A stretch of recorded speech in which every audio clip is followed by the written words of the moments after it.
दोस्तों, गुजरात के सूरत से एक चौंकाने वाला मामला सामने आया है। दरअसल यहाँ का एक छात्र था। जब वो 5वीं क्लास में पढ़ रहा था, तब से वो उसके घर पे जाकर के एक टीचर उसको कोचिंग कराते थे। लेकिन कोचिंग कराते कराते जो टीचर थी वो उस लड़के को अपने जाल में फंसा लेती है। यानी लड़के की उम्र लगभग 13 साल हो जाता है। जब वो 5वीं क्लास में पढ़ा था, तब से लेकर के जब वो 13 साल का हो जाता है, तब से वो उसके जाल में अपने फंसा लेती है। यहाँ तक कि जब लड़के को उसके घर पे रहता था, तो वो कई बार शारीरिक संबंध में बना लेती थी। लेकिन कुछ दिन बाद जब लड़के को घर वाले को थोड़ा सा आशंका लगा, लड़के को लगा, टीचर को लगा, यानी दोनों को लगा कि घर वाले जान जाएंगे, फिर जो टीचर थी वो लड़के को अपने घर पे बुला करके कोचिंग कराने लगी। इसके बाद दोनों के बीच अक्सर रिलेशन बनने लगा था। लगभग 2 साल से इन दोनों के बीच शारीरिक संबंध बन रहे थे। लेकिन एक रोज जो टीचर थी, वो टीचर लड़के का कपड़ा अपना घर से पहले ही मंगा लेती है और उसके बाद वो घर से भाग जाती है। भागने के बाद वो कुछ दिन बड़ोदरा रहती है, कुछ दिन दिल्ली रहती है, यानी इधर उधर शहर में घूमती रहती है। लेकिन जब लड़के के घर वाले इसकी शिकायत पुलिस में दर्ज कराए, यानी जब लड़का नहीं मिला घर पे, तो पता चला जांच पड़ताल में कि जो टीचर थी वो लड़के को लेकर के घर से फरार हो गई थी।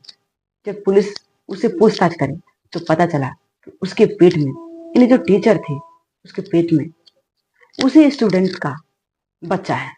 क्योंकि जो टीचर थी वो अनमैरिड थे और घर वाले उसके शादी करने की बात सोच रहे थे। जब टीचर को लगा कि उसके घर वाले उसकी शादी करेंगे, इसी बीच उस लड़के को लेकर, यानी जो छात्र था 13 साल का छात्र, उसको लेकर के घर से वो भाग जाती है। आगे क्या होता है आप खुद ही सुनिए। शिक्षिका है, वो एक्चुअली ट्यूशन टीचर हैं। वो अपने ट्यूशन के जो स्टूडेंट है उसके साथ वो चली गई थी। पहले वो लोग यहाँ पे सूरत में ही रहे थे। एक दिन जब निकल गए 25 तारीख को, तब वहाँ से पूरे सूरत में अलग अलग एरिया में घूमे, वहाँ से कुछ शॉपिंग की। शॉपिंग करके वो लोग वहाँ से बड़ौदा चले गए, बड़ौदा से अहमदाबाद गए। अहमदाबाद के एक दिन रुके, अहमदाबाद रुक कर बाद में वो लोग वहाँ से दिल्ली चले गए। दिल्ली में भी थोड़ा घूमे फिरे, कुछ चीज़ें ली, ख़रीदी की, खाना पाना किया। ये सारी इन्फॉर्मेशन जब पुलिस को मिली तो पुलिस ने उनको इंटरसेप्ट किया और रायगढ़ करके एक एरिया है, वहाँ से उनको पीछा किया। और बाद में 3 बसेस हमको डाउटफुल लगी थी, इन 3 बस को आगे जाके रुकवाया। उनमें से तीनों में चेक किया, तब पता चला कि ये दोनों वहीं पे हैं। उनकी आइडेंटिटी भी कंफर्म की गई। फिर उनसे पूछा गया कि ये क्यों किया, तब जाके पुलिस को बहुत सारी बातें कंफर्म हुई थी।